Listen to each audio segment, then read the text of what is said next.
Hi, I'm Diane Dayton. We're at the 23rd Annual Boscov's Berks Jazz Fest in Reading, Pennsylvania, catching up with 5-time Grammy Award winner, trumpeter, Randy Brecker. Thanks for taking time. Oh, my pleasure. Nice to see you again. It's good to see you, too. And the whole reunion band is sounding great. We were just listening at Soundcheck, and you've been on the road. You're all over the place. Tell me about this band. Well, it was a long time coming, but I've played with all these gentlemen in various permutations of the Brecker Brothers band throughout the years, and it's great to have a forthcoming CD out and DVD that we recorded live at the Blue Note. The whole thing should be out in a month or two, just kind of putting the finishing touches on it.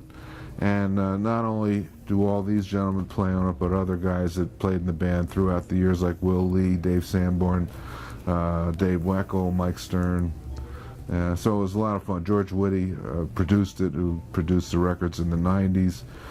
Chris Mingdoki, a host of thousands, cast of thousands.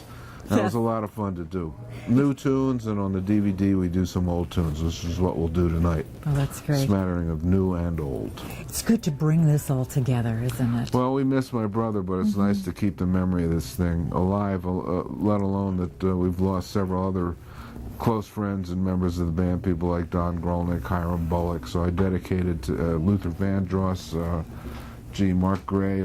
Too many guys have passed on, so I dedicated the whole thing to everybody, and we're taking it from there. Yeah. Is it your wife who's playing saxophone? My wife is playing saxophone, and I think without the aspect of kind of keeping it in the family, I'm not sure I would have been motivated to do this whole thing, but she plays great.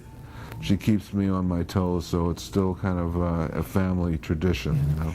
It's been decades of experiences and performing for you, and you have performed all over the world for a lot of different people. I think, you were the first international contemporary jazz band to play at the People's Republic of China. That's what they say. I don't know if I can verify that, but in the early 90s, I think it was 92, we did go on an extensive tour of China, and we could have sold out this hall for months on end because tickets were only $2. That's a lot for them, I guess, but it was a fascinating trip. Yeah. You also, if I were to say 7th Street South. 7th Avenue South. 7th Avenue South. That was the jazz club you and your brother had, right? Yeah, well, we had a couple partners, but through 1977 to 1987, we ran this club. It was the birthplace of a lot of bands. It's where we met people like Marcus Miller, who all eventually joined Brecker Brothers, and big hangout. Miles used to come by, George Benson. We featured Whitney Houston when she was backing up her mother, Cissy Houston, so it was a lot of fun. 10 years, had a lot of jazz. The thing that was unique about the club, it wasn't only jazz, but we featured a lot of different styles of music. How old were you when you started playing? 8. 8. What happened? I mean, one day you just end up with this instrument in your hand? Well, my father was a semi-professional pianist in Philadelphia. He loved trumpet players. Clifford Brown was alive, playing in Philly all the time. There was a history of great brass players in Philadelphia, great everything, but Clifford was a rising star in the early 50s, so he had all of his records, and he loved trumpet. So when I had the chance to, when I was 8 years old, I was in 3rd grade, they offered me either trumpet or clarinet. I grabbed the trumpet. Yeah. Well, when did you and your brother know that, boy, we really have something? Well, it wasn't long after that. He started on clarinet. He was kind of forced to play that because he didn't want to play the same instrument.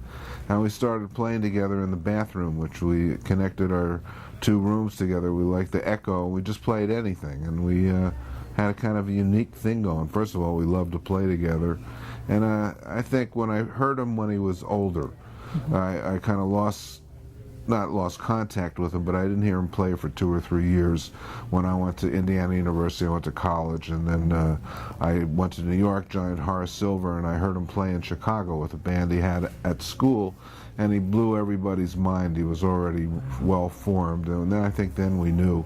Yeah. Shortly after I did my first record, which is called Score, and in 1968, and I had Mike fly in from Indiana. He was only 19 and play on the record, and we played together ever since. Wow. How many records do you have out now? Oh, gee, I Who don't know. knows, right? That's a good question. Not that many as a leader, actually, but I usually do one every year or every 2 years, either with a collaboration or my own solo project.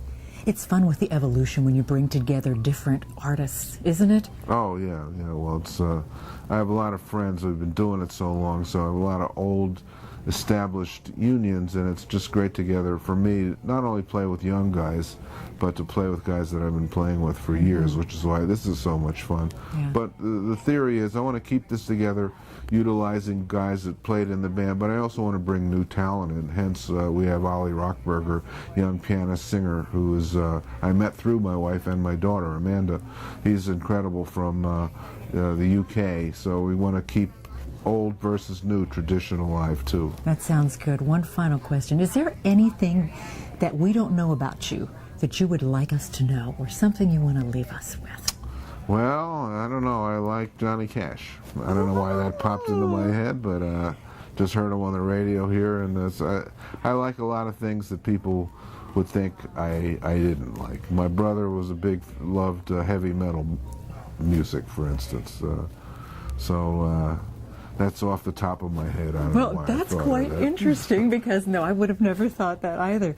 Thank you so much for taking time today. My pleasure. I know Always great to see it. You too, and you're going to have a great show, and then you're heading off to Europe tomorrow. Yeah, we right? head off to Switzerland, and we play for a week outside Zurich at a self-enclosed jazz, I guess you'd call it a camp. There's some young people there, and we're going to teach and also utilize a big band to play some of the arrangements expanded for a big band, plus do what we do here tonight, so it'll be fun. Young people are gravitating to this too, Oh, aren't yeah, they? yeah, they are, for sure. There's a history now of jazz in college, and there are thousands of colleges all over the world that sponsor and teach young kids how to play, so we hope it has a big effect on the music industry. Oh, I'm sure it will. Excellent. Thanks for taking Thank the you, time, thank Randy. you. Okay. We're coming to you from the 23rd Annual Boscov's Berks Jazz Fest in Reading, Pennsylvania.